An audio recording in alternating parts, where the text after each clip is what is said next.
What's up, guys? Welcome back to the channel. I want to review a few things today. Look at the top right of the screen. We made $552 trading UNH. If you go to year to date on this, we were up over $101,283. Zooming in on this just to get a perspective so you guys can see. These are my wins basically over the year to date of 2025. Our biggest winners is UNH. We made over $37,000, almost $38,000 on UNH. You look at Tesla, we made over 13,000. Nvidia, 11,000 and 7,000 added, so about 18K. And then Intel around 7,000. And what I really want to do, totaling up to this 101,000, I just want to show you what I've been doing that's worked for me to make money. And let's see if it helps you in any way. So let's break it down. I'm going to go over through some of the charting so you get an idea. But let's go through it slowly. Let's look at the fidelity charts. And just strictly speaking from a scalping perspective, what I do that helps me every single day trade. So what I always like to do is I always like to zoom out and look at the bigger picture. And I'll first start off by looking at like the 1 month. And it could be the 1 month, and I prefer to put it on at least a 60-minute time frame or a 4-hour time frame. Either one is fine. What I'm really trying to do is just map out where are certain areas that we have support. And I will look for those levels and then trade them over and over again. So when I go just on the 1 month chart here, I noticed that from September 9th, which is right here, and we're going to zoom in, that if we have UNH pull back, even though it went all the way from 362, I look for levels that if it does pull back, I will be scalping around here. So I focus in right on here where we had this massive bull flag come up, form right here around $334 per share. And even though the trade, I've scalped it multiple times, made 37,000 on it, I wait for these levels to retrace back here. And then what I do is I scalp within these levels and I go for entries. So on the 1 month, I can see that UNH went up to 362, and I didn't want to trade them up at 362 because if you go on the 6 month chart, you can see that there's a big gap here. If you bring this rectangle all the way from 334, there's nothing to support it. There's nothing to support it. So now, going off that 1 month, I start zooming in onto the 10-day, the 5-day, and I start waiting until I can see a little more clarity on the stock to get an idea of where my next support level will be.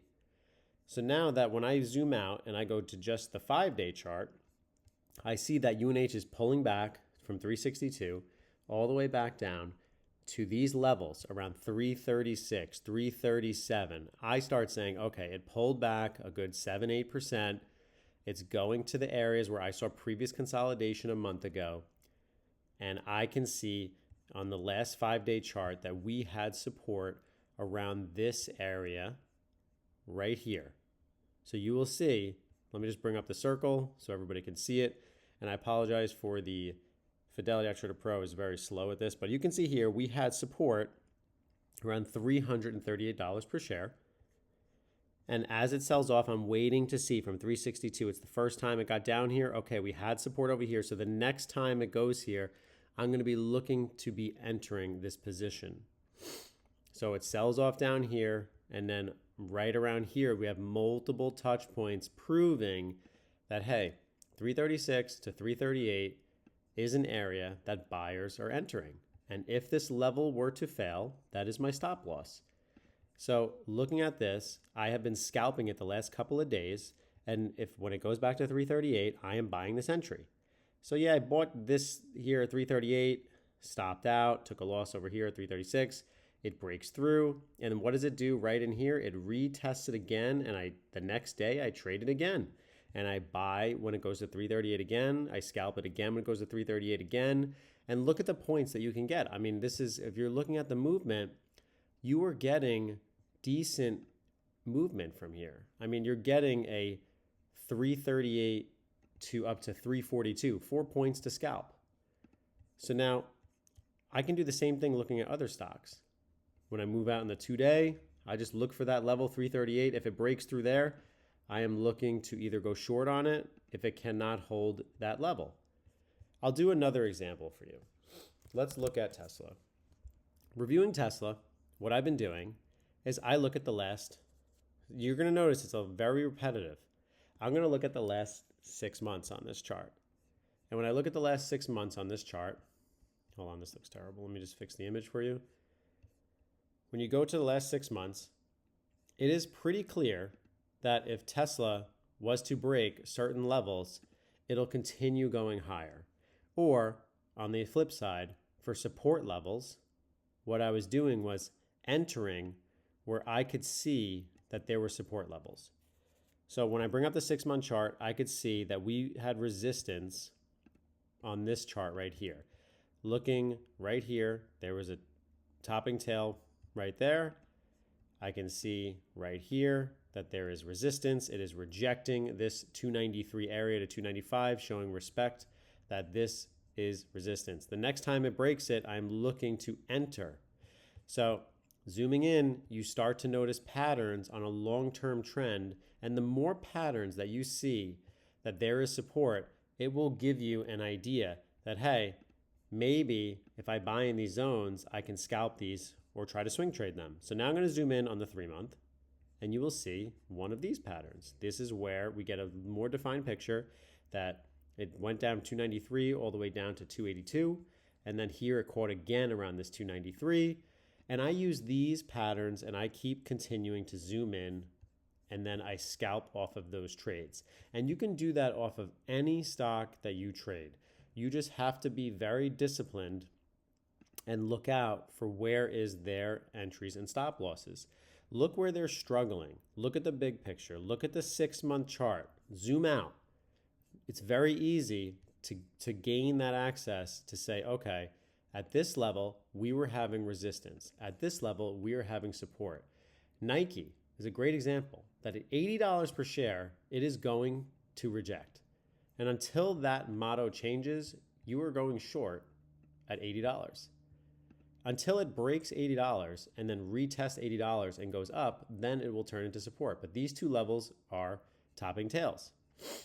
Now what you could do is you can go out on the 1 year chart and you can see that, look, even right here, there are more levels in the past that show that Nike struggles at $80 per share.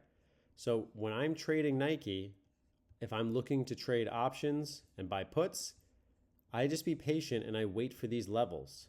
So you have 1 rejection, 2 rejection, 3 rejection, 4 rejection, and 5 rejection. Now it's like, where's my support? Because I know $80 is out of the question. Nike's at $70 right now. So now I look for where have I seen support. So you get a general idea looking at support. So we have seen right here in this area that there has been a bounce, and this bounce was at $70 flat. So now what am I going to do the next time Nike is at $70 flat? I know I have some wiggle room because there are 2 points on this video that I can see that Nike has bounced off of, which is right here and right here. So now the next time Nike goes to retest $70, I am interested in buying this with a strict stop loss, maybe 1 point, maybe 50 cents, and then look for a move up. So now I'm on the 1 year chart, analyzing it. I'm going to start zooming in because I know that $70, we're going to say 70 to about $69, as you can see right here with this bar, is where I will start to look to make that entry. Now I'm going to go on the 10 days, and let me just zoom in again. Go to the 10-day chart, and it is starting to consolidate. And what you need to do is look at what the chart is giving you. So the chart is telling me that it is consolidating around this $70. Why is it consolidating? Because when you zoom out and you look at the 1 year like we just did, there's multiple touch points right here and right here that there was support. Of course, buyers are going to start coming in thinking, anticipating potentially that this could be a bounce at $70. So when I've been making over $100,000 day trading, this is what I'm doing. I am looking for stocks that have consistent support and resistance zones from a farther out picture, 1 month, 3 months, 6 months, 12 months. And then I start zooming in on them in the short term and getting an idea, okay, is it going to bounce at these levels? And I start scalping at those levels because I anticipate that there will be support or resistance at those zones. And that's what I'm continuously looking at. I'll post a video at the end of this so you can see a video that makes it easier breaking down support and resistance levels for you. Guys, thank you so much for supporting the channel, watching the video, sharing it, liking it. We're almost at 6,000 subscribers. If you're interested, you can check out the WAP. We have a more detailed trading experience. We have multiple members in the WAP that actively day trade. You can definitely check out the WAP and the link right here. You can become a YouTube member here as well. There's multiple things here. The Gemini Referral Club, the Robinhood if you're creating an account, Twitter. There's all of this in here for you. If you want some free material, check out the playlist. I'm going to post that video for you at the end of this so you can learn how to do more support and resistance trading. And if you want to learn the Fidelity Active Trader program, go into my playlist, click under Fidelity Active Trader Pro, and you will gain access to a bunch of free videos that will help you get your journey started.